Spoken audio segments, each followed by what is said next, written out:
Habari ya saa hizi, habari za mchana, natumaini mko salama. Bwana Yesu asifiwe sana, tumsifu Yesu Kristo. Assalamu alaikum wa rahmatullahi taala wa barakatuh. Nimewaita, nashukuru kwa kuja na kuitikia wito huu. Mara kadhaa ninapokuwa na matukio muhimu, basi huwa nawaita kwa ajili ya kuweza kunisaidia kuweza kufikisha taarifa kwa umma. Nina mambo mawili ambayo ningetamani muweze kuyafikisha kwa umma, na Mwenyezi Mungu awasaidie na awape kibali ili aweze kwenda. Jambo la kwanza, huu ni mwaka mpya 2026. Tunamshukuru Mwenyezi Mungu kwa kutupa afya na uzima, sisi sote pamoja na taifa letu kwa ujumla.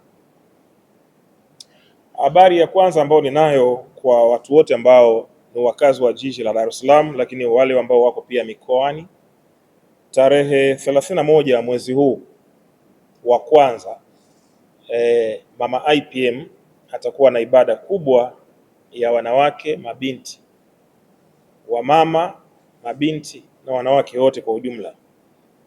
Ibada hii itafanyika tarehe 31 mwezi huu wa kwanza 2026, mwanzo wa mwaka, kwa kichwa cha habari kilichobeba mwanzo mpya wa mwanamke. Kama tunavyoamini katika neema ya Mwenyezi Mungu, Mungu ni Mungu wa watu wote, na kabla ya kumhukumu mtu huwezi kujua nini anachopitia. Wanawake wengi wamekuwa wakiteseka sana mambo mbalimbali ya kiuchumi, mahusiano, kazi, maisha, kifamilia na kadhalika. Lakini tunatambua ya kwamba mwanamke ni mwanamke na ni kiumbe ambaye ana vita toka alipoumbwa kwa mara ya kwanza. Mwenyezi Mungu alipomuumba mwanamke, of course alianza kumuumba kwanza mwanaume, then baadaye akafuatia mwanamke. Lakini toka mwanamke alipoumbwa, misukosuko yake ilianza toka kwenye bustani ya Eden. Lawama alitupiwa yeye wa kwanza. So ziko lawama nyingi sana ambazo mwanamke anatupiwa katika maisha yetu leo. Kwa hiyo Mama IPM ameamua kuandaa kongamano hili ambalo linafanyika tarehe 31 mwezi wa kwanza 2026. Eneo ni hapa hapa kwenye ukumbi wetu wa Embassy of God Foundation. Popote pale mwanamke ulipo, na kukaribisha katika kongamano hili ambalo ni muhimu sana kwa ajili ya maisha yako. Tutakuombea, utafunguliwa, utafundishwa namna ya kuishi, namna unavyopaswa kuishi hapa duniani. Wengine mnategemewa, wengine ni single mother, wengine mpo ndani ya ndoa, wengine hamna kabisa ndoa. Utafundishwa namna ya kuweza kuishi katika maisha haya tulionayo sasa hivi. Lengo uweze kuwa mwanamke ambaye unajisimamia na kujitambua katika maisha yako. Mama IPM amejiandaa vya kutosha. Hivi ninavyozungumza, anaendelea kujiandaa kuhakikisha kwamba kile ambacho kimeandaliwa basi kinaweza kufikia we mwanamke popote pale. Usichukulie kawaida. Unapoona watumishi wa Mungu wanakuita kwa ukubwa namna hii, basi unapaswa na wewe kulibeba hili jambo kwa ukubwa. Ukishuka pale Mbuyuni ya Tegeta, maana kuna Mbuyuni nyingi, Mbuyuni ya Tegeta. Ukishuka pale Mbuyuni, waambie na kwenda kwa IPM kwa sababu ndio jina maarufu pale, unafahamu. Of course huduma yetu inaitwa Embassy of God for Nations, lakini kwa sababu ya umaarufu wa pale stendi, ukisema IPM inakuwa ni rahisi wewe kuweza kufikishwa kanisani. Kwa hiyo nakualika, patakuwa na chakula pia mchana. Nashukuru Mama IPM kwa kufanya hii neema.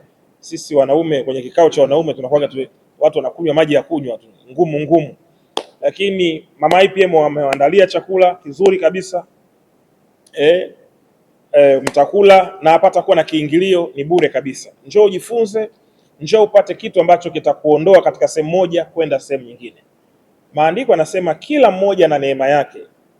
Mimi IPM unaweza kusema wewe ndio mbeba maono, lakini hata Mama IPM pia ni mbeba maono kwa upande mwingine. Kwa hiyo yeye ana neema yake na mimi na neema yangu. Kwa hiyo kwa wewe mwanamke, na kukaribisha sana, usikose katika kongamano hili la wanawake na mabinti ambalo mtumishi huyu wa Mungu ameliandaa. Nisiwe na maneno mengi sana. Karibu. Hakuna ubaguzi wa dini, wa rangi wala kabila. Watu wote ni wa Mungu na wote mnakaribishwa. Mungu awabariki sana. Na jambo langu jingine muhimu ambalo ninalo ni tukio langu la tarehe 28 kuelekea tarehe 30 kuelekea mwezi wa 4 huwa tuna tukio la Pasaka. Kwa hiyo huwa tuna ibada ya kuchinja. Sisi tunaamini kwenye kuchinja kama ambavyo Mwenyezi Mungu amezungumza kwenye vitabu vyote wal Qur'anil Hakim, lakini amezungumza pia katika Biblia kwamba manabii wote wa kale walifanya hivyo. Of course na mimi pia nimeanza kufanya hivyo, japo imekuwa ni changamoto, ni vita kutokana na uelewa jambo jipya, lakini ni jipya kwetu sisi wanadamu, lakini sio jipya kwenye vitabu. Siamini IPM kusoma makaratasi alafu nikabakia nayo kichwani, naamini katika matendo. Na ndio maana watu wamekaa katika ibada, wamekaa katika imani kwa miaka mingi, maisha yao hayabadiliki, wako vile vile. Mungu hakuleta dini wanufaike wanaongoza hizo dini. Mungu alileta dini ili walioko ndani ya dini pia wanufaike. Sio vizuri au haisaundi sana au mimi sipendi sana mimi kufanikiwa alafu nao waongoza wanalia njaa, hawana hela ya kula, hawana hela hawezi kujenga, hawezi kuwa na maisha yao. Huwa na msemo wangu nasema, usinichoreshe. Ukiwa mfuasi wangu usinichoreshe. Mimi nataka kuishi maisha mazuri, nataka kukaa nyumba nzuri, nataka kuendesha magari makali, yani nataka kuishi dunia, kwa sababu hivi vitu vyote ni vya Mwenyezi Mungu. Kwa hiyo kama mimi nitavihitaji, natamani na wanaoniongoza pia waweze kuvipata kama jinsi ambavyo mimi nimevipata. Sura ya mchungaji ndio sura ya anaowaongoza. Kwa hiyo sitegemei mchungaji kufanikiwa alafu anaowaongoza wako masikini, hata hela kula hakuna. Kwa kulitambua hili sasa, lazima tufate kanuni ya kuchinja. Kwa hiyo wale ambao mko mikoani, huwa tunatuma video kama hizi mapema, kwa sababu watu mtakuwa mjiandae. Hauji kupiga story, unakuja kuchinja. Kwa lazima ujiandae nauli, ujiandae hoteli, ujiandae namna kupata hela ya mnyama na kadhalika.